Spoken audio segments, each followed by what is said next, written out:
রাজধানীতে ছিনতাইকারীদের কবলে পড়ে গুরুতর আহত হয়েছে জাতীয় চলচ্চিত্র পুরস্কারপ্রাপ্ত শিশুশিল্পী মুগ্ধতা মুর্শিদ ঋদ্ধি ও তাঁর বাবা।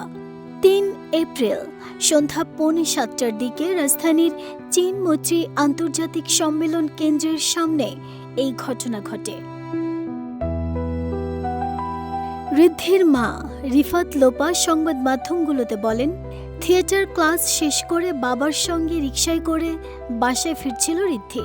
পথে সম্মেলন কেন্দ্রের সামনে পৌঁছালে একটি মোটরসাইকেলে থাকা ২ ছিনতাইকারী চলন্ত রিকশা থেকে ঋদ্ধির ব্যাগ ধরে হ্যাঁচকা টান দেয়।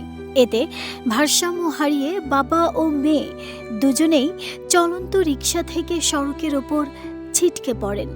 এতে ঋদ্ধির মা দেশের নিরাপত্তা ব্যবস্থা নিয়ে প্রশ্ন তুলেছেন।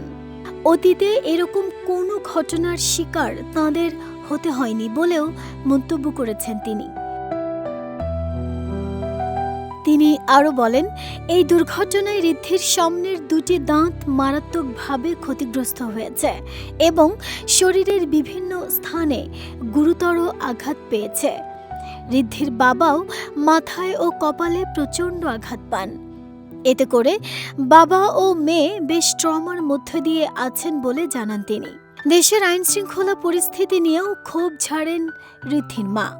এদিকে ঘটনার পরপরই তাঁদের প্রাথমিক চিকিৎসা দেওয়া হয় এবং বর্তমানে তাঁরা বাসায় অবস্থান করছেন। চিকিৎসকরা জানিয়েছে, ঋদ্ধির ক্ষতিগ্রস্ত দাঁতে অস্ত্রোপচার করতে হবে। আহত ঋদ্ধির পরিবার বলছে, আকস্মিক এই ঘটনায় তারা এখনও মানসিকভাবে বিপর্যস্ত। তবে এ বিষয়ে এখনও কোনো আইনি পদক্ষেপ নেওয়া হয়নি। মুগ্ধতা মুর্শিদ ঋদ্ধি ২০২০ সালে জাতীয় চলচ্চিত্র পুরস্কারে শ্রেষ্ঠ শিশুশিল্পী হিসেবে ভূষিত হন। ফখরুল আরিফিন খান পরিচালিত গন্ডি ২০২০ সিনেমায় অভিনয়ের জন্য এই পুরস্কার লাভ করেন ঋদ্ধি।